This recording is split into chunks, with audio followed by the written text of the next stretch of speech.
The hospital's fluorescent lights buzzed overhead as I stared at my trembling hands. This was the third time in 2 months I'd ended up in the emergency room with the same mysterious symptoms. The doctors were baffled, my parents were frustrated, and my sister Sarah, well, she was being oddly attentive. "Here's your tea, Liv," Sarah said sweetly, placing a steaming cup on my bedside table. "Mom and Dad are talking to the doctor outside." I watched her carefully arrange the cup, knowing how she'd started bringing me drinks ever since my symptoms began. The perfectly maintained French manicure, the concerned sister act, it was all part of her flawless image. "I'm not thirsty," I replied, watching her face twitch slightly. "But you need to stay hydrated," she insisted, pushing the cup closer. "The doctors said so." Through the window in my hospital room door, I could see our parents gesturing animatedly at Dr. Martinez.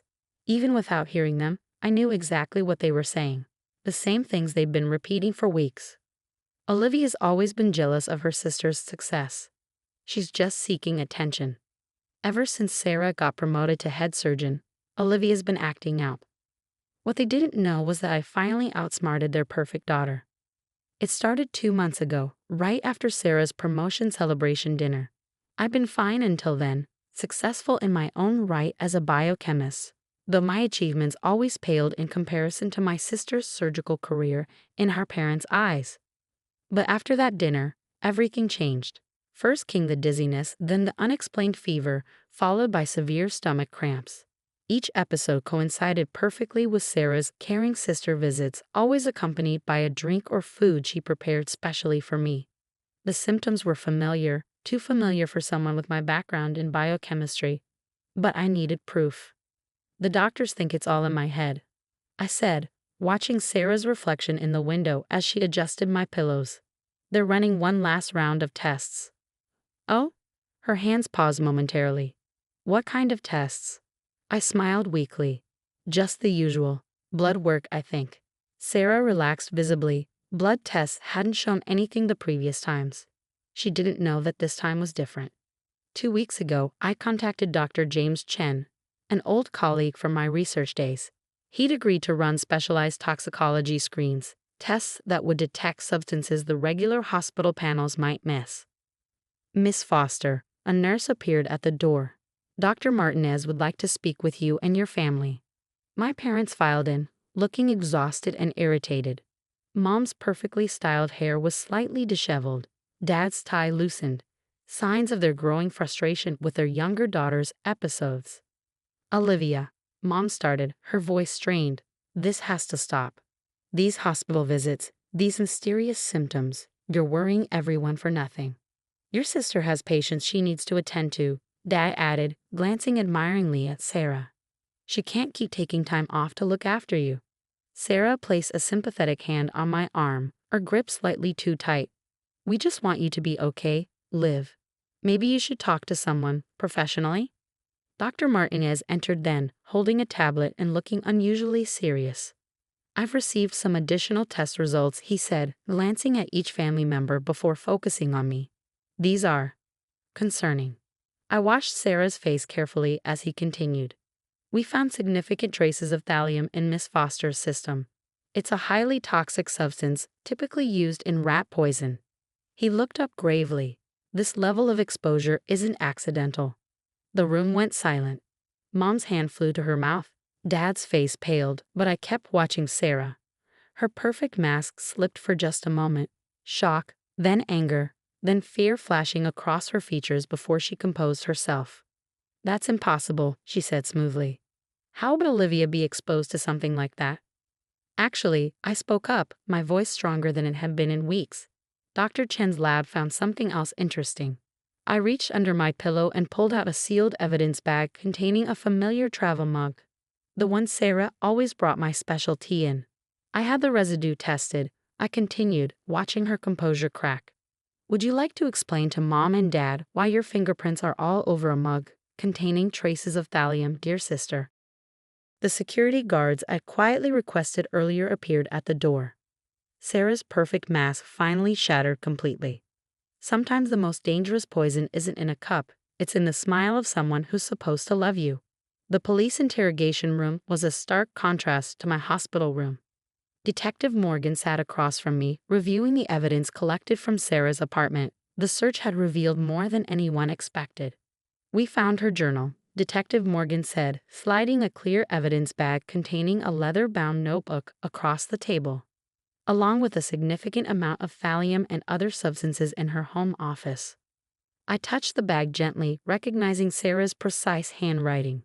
The entries were methodical, clinical, just like her. Day 47. Increased dosage to 1.5 ml. Subject showing increased symptoms. Parents still dismissive. Perfect. Subject, not sister, not Olivia. Just the subject. There's more, Detective Morgan continued, her voice gentle. We found records going back years. Other incidents. My hands trembled as I read through the photocopy pages she provided. 3 nurses at Sarah's hospital had mysteriously fallen ill over the past 2 years. All had recovered after transferring to different departments. All had previously filed complaints about Sarah's methods or behavior.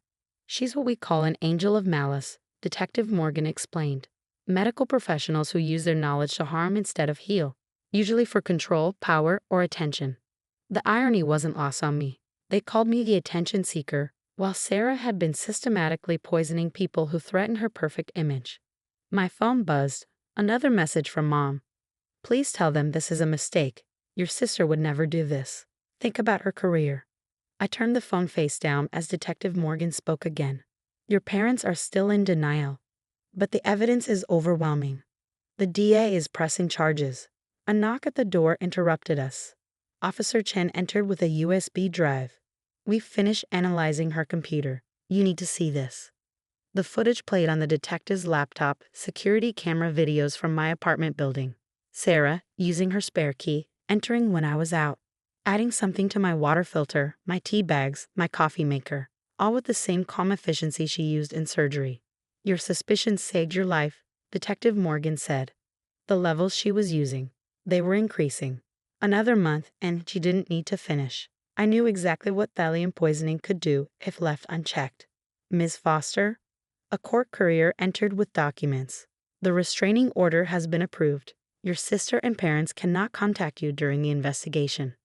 I signed the papers, remembering last night's scene at the hospital after Sarah's arrest. Mom had collapsed dramatically. Dad had roared about family loyalty, both insisting I was making a terrible mistake. They'd chosen their perfect daughter over the truth. Again. There's something else you should know, Detective Morgan said after the courier left. We found files about your research work. Your recent breakthrough in biochemical analysis? I froze. 3 months ago, I developed a new method for detecting toxic substances in organic matter. The paper was pending publication. She was planning to publish it under her name. Officer Chen confirmed. She had a draft ready, claiming she developed the method during her hospital research. The final piece clicked into place. My illness had started right after I'd mentioned the pending publication at her promotion dinner. She couldn't stand that I might outshine her, even in a different field. My phone buzzed again. Dad, this time. Your mother is sedated. How could you do this to our family? Detective Morgan noticed my expression. You know, we have victim support services available. People who understand what it's like when family. No, I interrupted, straightening up. I spent my whole life being the unstable one, the attention seeker. Not anymore. I picked up the evidence bag with Sarah's journal. Years of subtle manipulation, careful poisoning, calculated cruelty, all documented in her perfect handwriting. The marks of someone who never thought she'd be caught. What happens now? I asked. The trial will take time, Detective Morgan explained. With the evidence we have, plus your documentation and Dr. Chen's tests, she's facing serious charges. Multiple counts of attempted murder, assault with a toxic substance, medical misconduct. I stood up, gathering my things. Outside the interrogation room, I could see my reflection in the window, still pale from the poisoning, but stronger than I've been in months. No more mysterious symptoms. No more gaslighting. No more perfect sister casting her shadow. One more thing, Officer Chen added. The medical board wants your testimony about the hospital incidents. Your sister's medical license is being reviewed. I nodded, thinking of those nurses who'd gotten sick, who transferred rather than face the golden girl of the hospital. They deserved justice too. As I left the police station, my phone buzzed one final time. A message from my publisher. Paper fast-tracked for publication. Groundbreaking method. Congratulations, Dr. Foster. Sometimes the truth is like a poison, bitter but necessary for healing to begin. 6 months later, I stood outside the courthouse, watching reporters gather for the verdict. My research paper had made waves in the scientific community, leading to improved detection methods for poison cases. Ironically, Sarah's attempt to steal my work had only made it more prominent. The jury has reached a verdict, my lawyer, Ms. Harrison, announced, approaching with Detective Morgan. Are you ready? I smoothed down my blazer, no longer the weak victim in a hospital gown. Yes. Inside, the courtroom was packed. My parents sat in the front row, both looking aged beyond their years. Mom's designer clothes hung loose on her frame. Dad's hair had gone completely gray. They still wouldn't meet my eyes. Sarah sat at the defendant's table, her prison jumpsuit a stark contrast to her usual surgical scrubs. She'd lost weight, but her posture remained perfect, her expression calculated. Even now, she was performing. The judge entered, and the room fell silent. Will the defendant please rise? Sarah stood, chin high, hands clasped. She'd refused a plea deal, confident in her ability to manipulate the jury just as she'd manipulated everyone else her entire life. On the charge of attempted murder in the first degree, how does the jury find? Guilty. On the multiple counts of assault with a toxic substance, guilty. On the charges of medical misconduct and endangerment, guilty. With each verdict, Sarah's perfect mask cracked further. By the time the judge finished reading all 18 counts, her face had transformed into something I'd never seen before. Raw, ugly rage. Before sentencing, the judge said, "Would the victim like to make a statement?" I stood, my voice clear and steady. My sister is a surgeon who took an oath to do no harm. Instead, she used her medical knowledge to systematically poison not only me but others who threatened her image of perfection. She is not sick. She is not misunderstood. She made calculated decisions to hurt people who trusted her. I turned to face Sarah directly. You didn't just poison my body. You poisoned our family with your lies. You poisoned my reputation with your manipulations, but you failed. The truth was stronger than your toxins. The judge nodded gravely. Sarah Foster, this court sentences you to 25 years in state prison, with no possibility of parole for 15 years. Your medical license is permanently revoked. Sarah finally snapped. You ungrateful little bitch. She screamed as officers moved to restrain her. I made you interesting. You were nothing before this. Nothing. As they led her away, our parents finally looked at me. Mom was crying. Dad seemed to have aged another decade in the past hour. Olivia, Mom started, reaching out, but I stepped back. Don't, I said quietly. You had chances to believe me, to protect me. You chose her perfect lies over my painful truth every time. Outside, reporters shouted questions. Dr. Foster, how did you discover the poisoning? Will your detection method be implemented in hospitals? What do you say to families dealing with medical abuse? Detective Morgan helped shield me from the crowd, but I paused at the microphone stand. To anyone who's being told their pain isn't real, that they're seeking attention, that they're imagining things, trust yourself.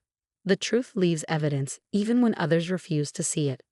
Later that evening, I sat in my new office at the Research Institute, where I now headed the toxicology department. On my desk sat a framed copy of my published paper, which had already helped solve 3 cold cases of suspected poisoning. My phone buzzed. A message from Detective Morgan. Another hospital found suspicious patterns matching your sister's MO. 5 cases. They want your consulting expertise. I looked at the old family photo on my wall, taken when Sarah and I were children, before her need for perfection turned poisonous, before our parents became blind to her darkness. I took it down, placing it in a drawer.